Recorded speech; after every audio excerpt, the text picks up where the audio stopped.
Welcome to JustFeg Network TV, a place where you can get the latest information on things happening around the world.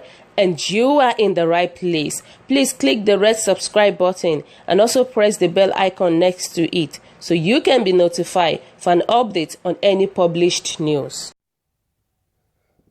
If Atiku is searching for the person who plunged Nigeria into multidimensional poverty, you should just look into the nearest mirror.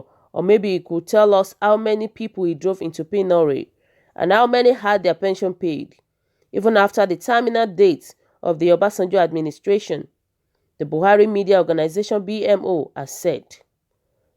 The BMO chairman Niyi Akinsiju and secretary Kasadi Madueke in a statement on Tuesday said People's Democratic Party PDP's presidential candidate Alhaji Atiku Abubakar's claims that President Muhammadu Buhari administration ruined the country was a false narrative. BMO said, "We are not surprised that the former vice president has jumped on a United Nations Development Programme (UNDP) report issued last month to take a sweep at a man he clearly considered as his nemesis." The UN body had noted that slightly over 98 million Nigerians were living in multidimensional poverty.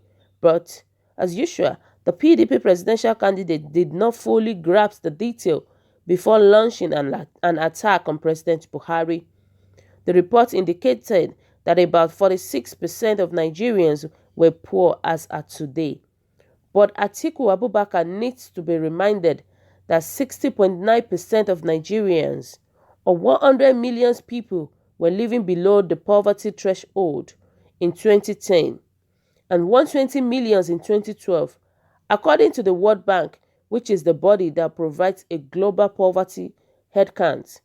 Interestingly, the period the country had an exponential spike and the number of people living below $1 a day was during the 16 unbroken years that the former vice president party held sway in Nigeria.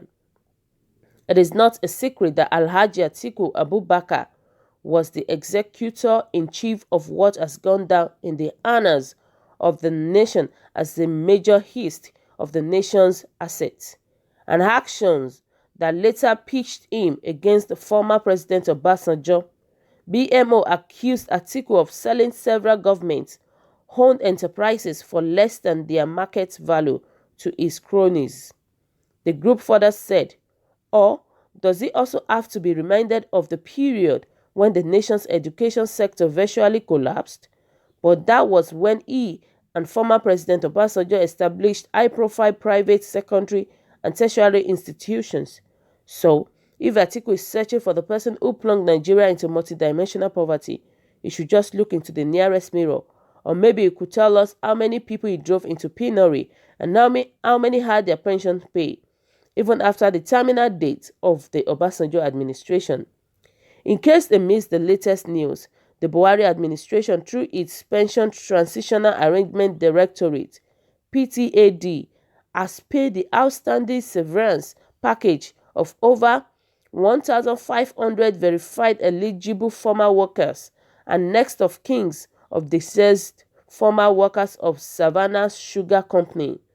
The former vice president cannot say he has forgotten that these workers were not paid their benefits when they were disengaged in 2002 after the company was privatized. This is just one out of many examples of how President Buhari has been cleaning up the mess left by Atiku and his party's leader, who have not shown any form of remorse, but are rather prepared to also insult the sensibilities of Nigerians. Thanks to all my viewers today.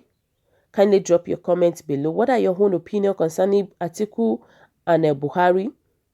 Your comment is so important to us. Subscribe to my channel, click on the subscription button, and also press the bell icon to get more updates anytime I upload any video. Thanks.